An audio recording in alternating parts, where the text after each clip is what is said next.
Good morning, you guys. Good morning. Good morning.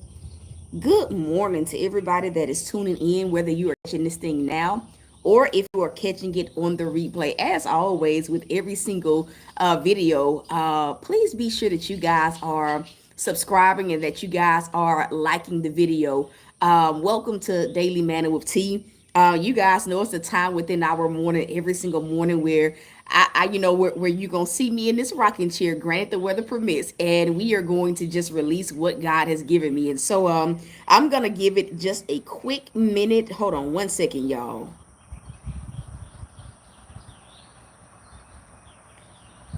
Okay, getting my moderators in the building. Um, but daily manna is the time within each morning where we just spend time like talking about or moments where I release what God is speaking through me. Good morning, Miss Michelle. And so this morning is, I feel like these words lately have been like so personal to me that on one hand it almost feels like unnerving to even just like dive into it and talk about it. And so as you guys can see from the title, this morning's broadcast is about moving forward after trauma, or even moving forward after traumatic experiences, traumatic circumstances, traumatic seasons of life. I feel like it's something that nobody talks about. We always talk about getting through the storm. We talk about, what's going on, y'all. Tomorrow is gonna be, well, no, we ain't having tea day this week, but that's neither here nor there. But good morning, y'all. Great morning. But I feel like people talk about like how to get through the storm, but nobody really talks about like the steps that are needed in order to recover from traumatic life events, traumatic life experiences. And so I feel like this morning I'm kind of in that place where God is really dealing with me about moving forward after traumatic things happen. And so I want to just allow the Holy Spirit to do, what He does best, and we're just going to flow.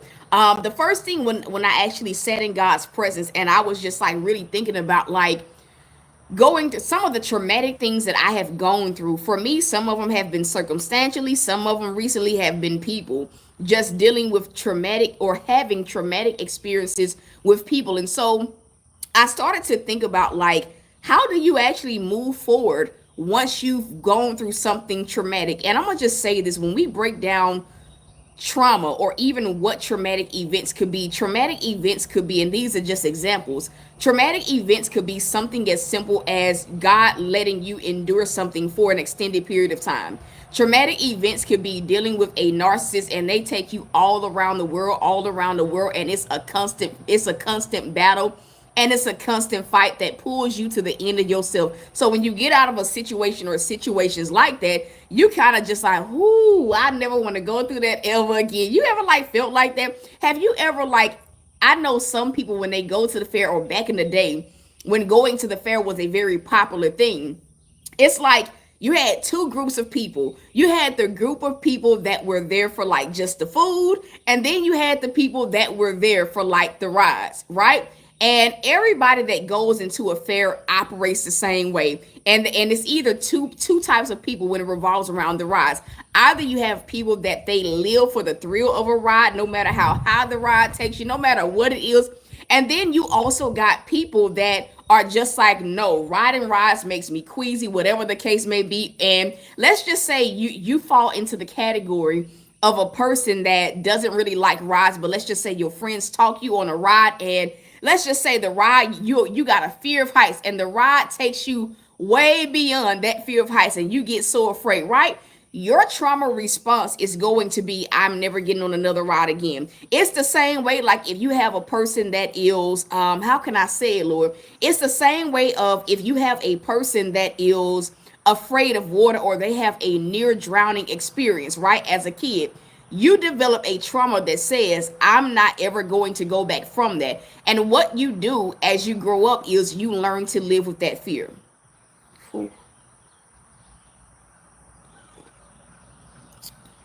I'm going to just say it again.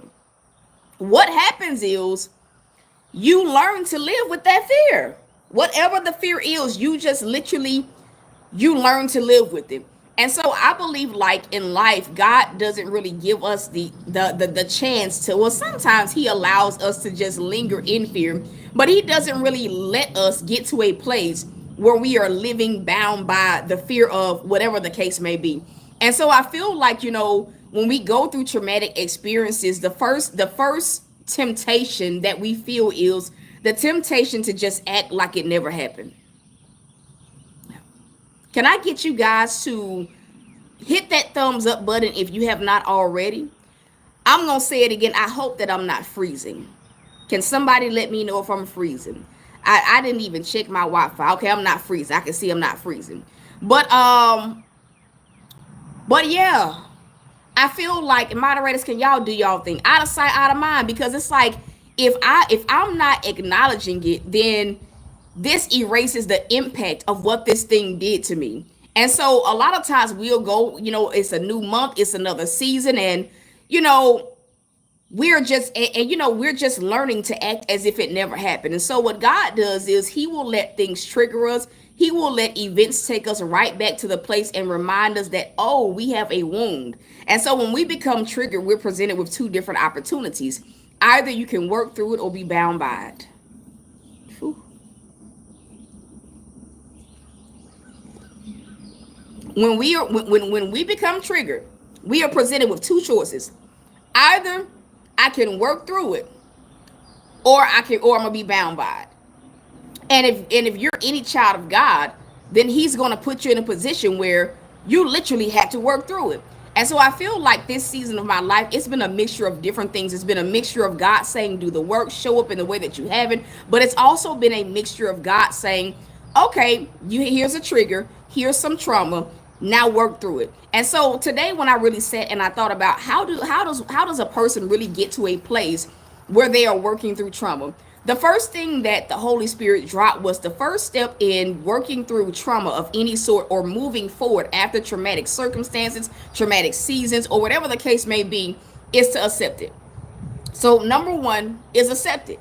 Accept the reality, accept that it happened, right?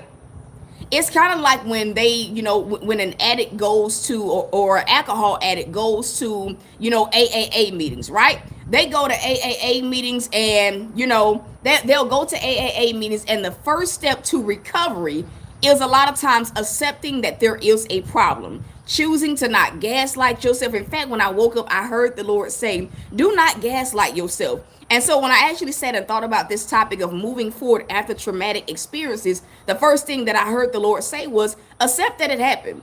Accept the full brunt of whatever the blow is. Accept that that person did what they did, that they said what they said. Accept that things may not have gone your way. Accept that this may have happened, that this may have made you feel away.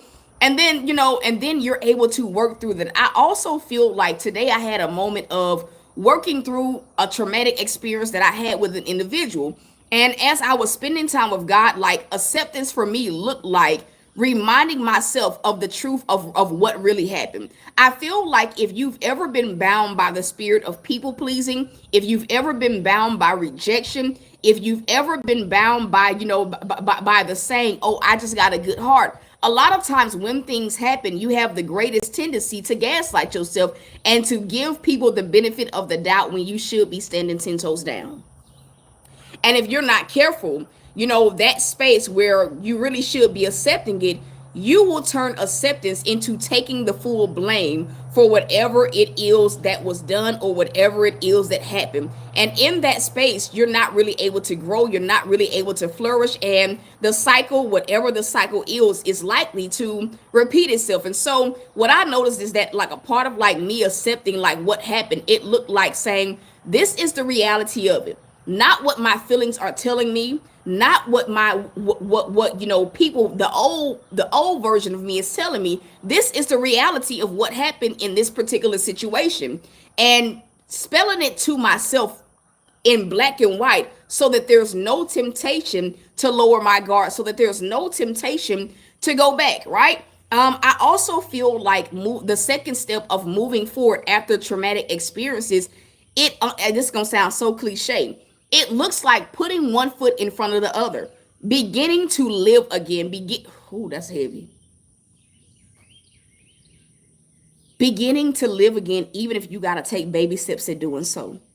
picking back up yourself, moving in whatever direction it is. Let's just say, for instance, maybe, you've been bound by the spirit of depression, and depression causes different effects. It may make you want to isolate yourself, and let's just say it's depression that stems from a relationship going south. So not only are you depressed, but there's also trauma in relationships. And that may put any person, I think we've all been there, that may put any person in a place where you just like, you're not taking care of yourself, right? You look exactly like the storm that you've been going through. And so moving forward, beginning to live again, it may be something as simple as, you know what, God, I'm not going to lay in this bed all day. I may not be ready to leave the house, but I'm going to at least get up out of this bed, right? And then it's the more and more you put one foot in front of the other, what happens is God begins to give you a strength to continue pushing yourself and to continue moving forward. There's no easy or quick way to like undo the effects of traumatic experiences or traumatic events. I'm going to say that again. There's no quick solution. It's no, boom, boom, boom, boom, boom. If you do this, you'll never be out. There's no time frame.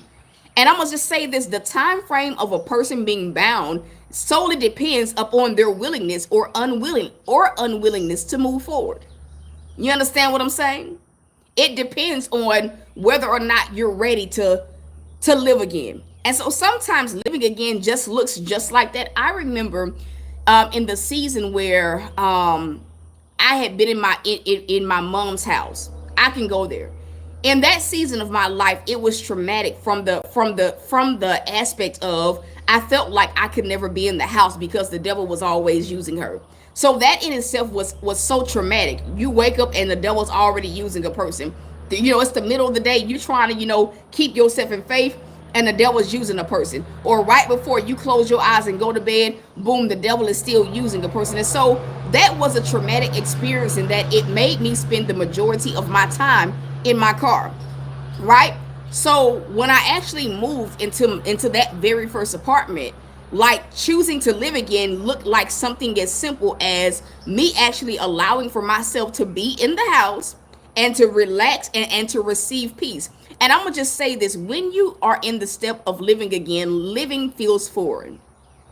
Doing the things that make you feel alive are going to feel foreign. Whether that's something as, getting out of the house, whether it's something as simple as staying in the house, whether it's something as simple as, doing your makeup again, getting dressed, looking like something, putting effort into yourself, whatever the case may be. And I'm going to just say this, even in the aspect of dating, living again looks like I'm not going to let one experience stop me from choosing to continue to be open to dating. I'm not going to let this situation stop me from believing God for boom, boom, boom, boom, boom, right? And so far we have acceptance. We have choosing to live again, like putting just as simple as putting one foot in front of the other. The third step is patience. I feel like it's probably the most underrated and probably the most hated step of them all. Being patient, giving yourself grace. It's like if I were to I ain't gonna speak that on myself. It's like if a person were to break their foot, right? Or if they were to break their leg. They may be recovering, but a month out from breaking your leg, you're not gonna be able to get out there and run. You may be seeing progress, but you're not going to be able to run because your body has experienced a traumatic injury, and it needs the time and the space. Y'all just block him. You need the time and the space, right? To just simply move forward. I pray that I'm making sense.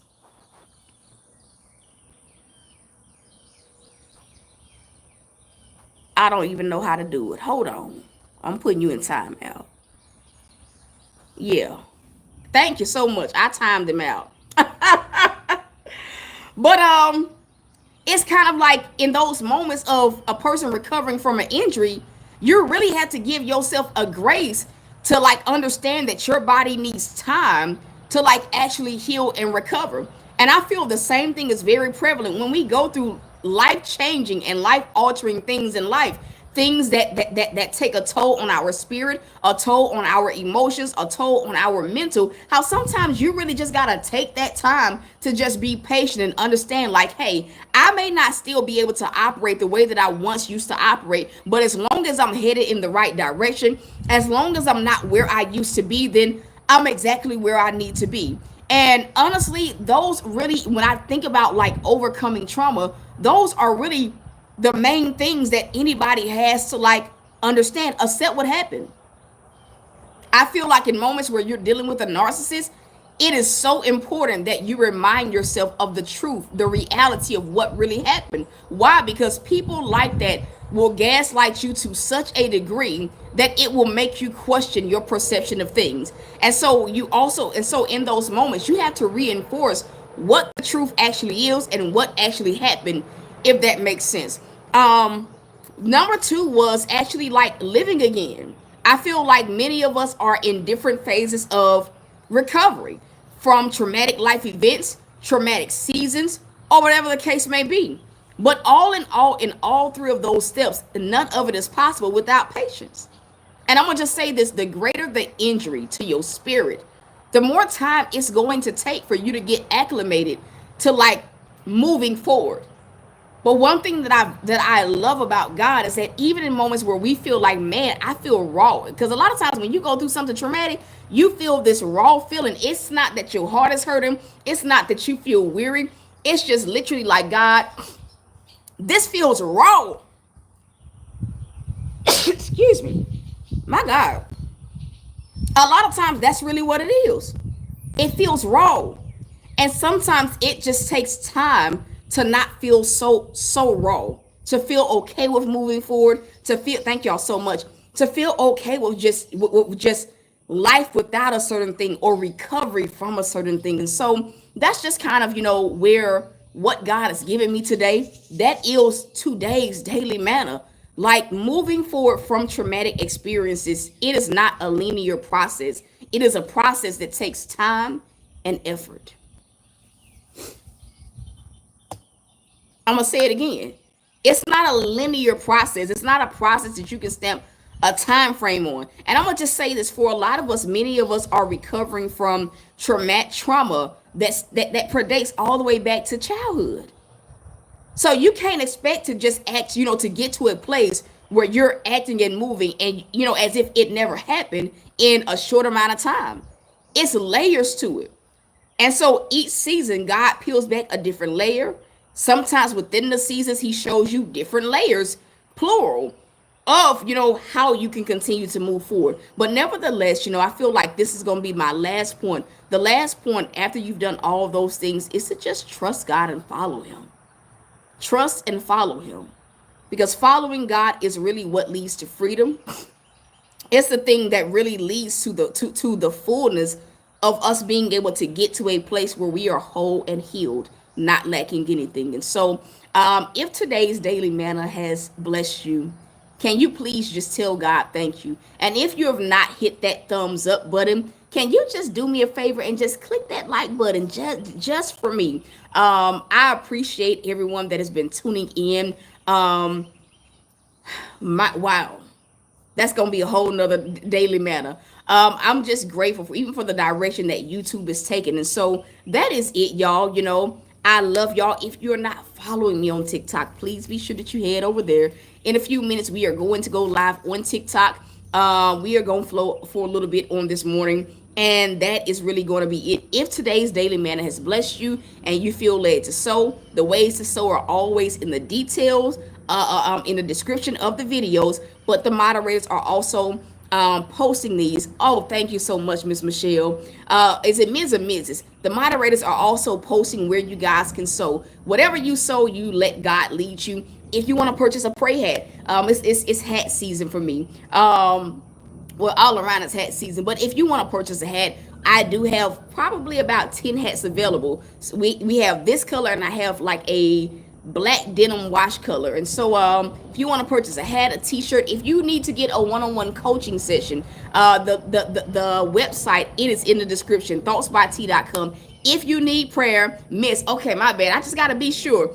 If you need prayer, you can go to the contact us page of the website and you can send your prayer request there. Listen, I love y'all. I'm about to go ahead and go over to TikTok. Give me a few minutes and we're going to shift over to TikTok. But I love y'all. I'm rooting for you guys. I'm going to see y'all tomorrow. It may not be the morning because I have an appointment early in the morning. But if I don't make it tomorrow morning, it'll be right when I get done with my appointment. And so that you cool with Mimi? Okay, Mimi. All right, y'all. I'll see y'all over on TikTok. Peace.